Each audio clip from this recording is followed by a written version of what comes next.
Bestimmt hast du dich auch schon mal etwas gefragt, worauf du nicht sofort eine Antwort wusstest. Das kann einen ganz schön ärgern. Wenn man eine Frage im Kopf hat und nicht weiß, wen man nach der Antwort fragen könnte, führt der erste Blick sofort ins Internet. Doch wie funktioniert das mit dieser Internetsuche denn genau? Angenommen, wir zerbrechen uns den Kopf darüber, wie viel denn ein Blauwal wiegt. Um uns diese Information so schnell wie möglich aus dem Internet zu holen, benötigen wir zwei Dinge: einen Browser und eine Suchmaschine. Vielleicht hast du einen dieser Browsernamen schon mal gehört. Microsoft Edge, Safari, Google Chrome, Mozilla Firefox und Opera sind nur einige Beispiele. Wie du siehst, gibt es verschiedene Browser, die aber alle gewisse Gemeinsamkeiten haben.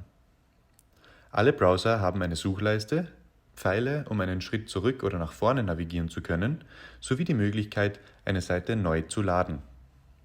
Diese Option benötigt man zum Beispiel bei Seiten, deren Inhalt sich schnell verändert, oder zur Fehlerbehebung, zum Beispiel wenn eine Seite nicht das anzeigt, was sie offensichtlich sollte. Über die Suchleiste eines Browsers lassen sich Internetseiten öffnen. Kennt man den Namen oder auch Domain genannt der gesuchten Internetseite nicht, kann man versuchen, die Domain zu erraten. Hat man beim Raten keinen Erfolg, verwendet man am besten eine Suchmaschine wie Google, Yahoo, Bing, Ecosia, Quant, DuckDuckGo oder andere, um Internetseiten zu finden, die die Information enthalten könnte. Eine Suchmaschine öffnet man genauso wie jede andere Internetseite auch, über die Suchleiste des Browsers. Dazu muss man die Domain der gewünschten Suchmaschine kennen. Für Google ist es beispielsweise www.google.com, für Bing www.bing.com und so weiter. Suchmaschinen haben eine eigene Suchleiste, die sich von der des Browsers unterscheidet. Sie braucht nämlich keine Domain als Eingabe, sondern ihr genügen Stichwörter. Die Suchmaschine durchsucht dann in Sekundenschnelle tausende Internetseiten und listet diejenigen auf, die die eingegebenen Stichwörter enthalten. Man kann nach Dokumenten, Orten, Musik, Spielen, Hobbys, Adressen, Bildern, Videos, Reisen und noch vielem mehr suchen.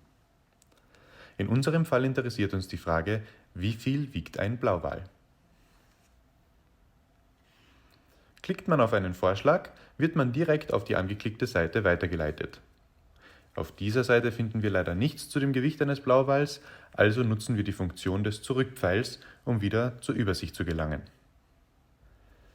Wir klicken eine andere Seite an, die uns gefällt, und hier finden wir nun die Information, nach der wir gesucht haben. Ein Blauwal wiegt zwischen 70 und 150 Tonnen. Wir kennen nun also den Unterschied zwischen einem Browser und einer Suchmaschine, sowie den Unterschied zwischen einer Browser-Suchleiste und einer Suchmaschinensuchleiste. Moderne Browser wie Microsoft Edge, Google Chrome oder Safari haben bereits eine Suchmaschine in der Browser-Suchleiste integriert. Diese Browser bieten in den Browser-Einstellungen die Möglichkeit, eine Standardsuchmaschine festzulegen.